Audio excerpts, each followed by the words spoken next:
Assalamualaikum warahmatullahi wabarakatuh. Tepangkeun nami Abdi Suci Ramdhani.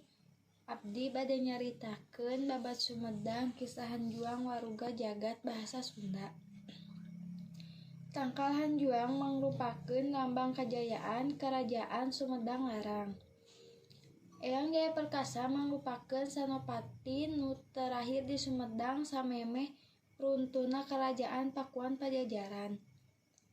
Eyang Jaya Perkasa bisa nyalametkeun mahkota karajaan Binokasih jeung atribut karajaan sajana sarta dipasrahkeun ka Raja Sumedang Larang. Ti saprak pengiriman mahkota anjeunna jadi senopati ti Kerajaan Sumedang Larang. Aya beja Puri Harisbaya jeung Pangeran Gessan Ulun jadi pasea antara Cirebon jeung Sumedang Larang. Nepi ka Cirebon ngirim pasukan pikeun nyerang ka Kutamaya Sumedang. Sanajan kitu, pasukan Cirebon gagal sabab dicegat ku pasukan Sumedang Larang anu dipingpin ku Senopati Eyang Jaya Perkasa. Kacaritakeun sameme Eyang Jaya Perkasa rek nyanghareupan pasukan Cirebon. Anjeunna malak tangkal Hanjuang di Kutamaya tuluy nitipkeun beja.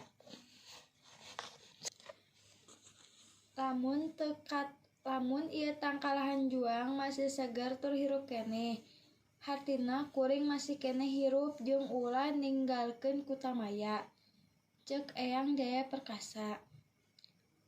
Numutkeun carita keur perang, Eyang Jaya Perkasa teh papisah jeung 3 lanceukna nu milu perang. Salah sahiji dulurna nu ngaranna Nangganan curiga yen Eyang Jaya Perkasa teh geus gugur dina paperangan.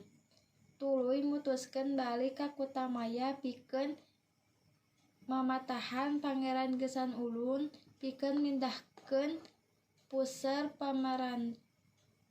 pamerantahan Sumedang Larang ti Kutamaya ka daya luhur. Minangka pertahanan anu pohara strategis. Seserahan wewengkon Sindangkasih Majalengka minangka pangmayaran talak ka Raja Cirebon sarta nikahna Putri Harisbaya jeung Pangeran Gessan Ulun kungsi ngadamelkeun pacekok antara Cirebon jeung Sumedang Larang. Di lain waktu Senopati Eyang Jaya Perkasa mulang ti medan perang manggihan Kutamaya teh geus ditinggalkeun.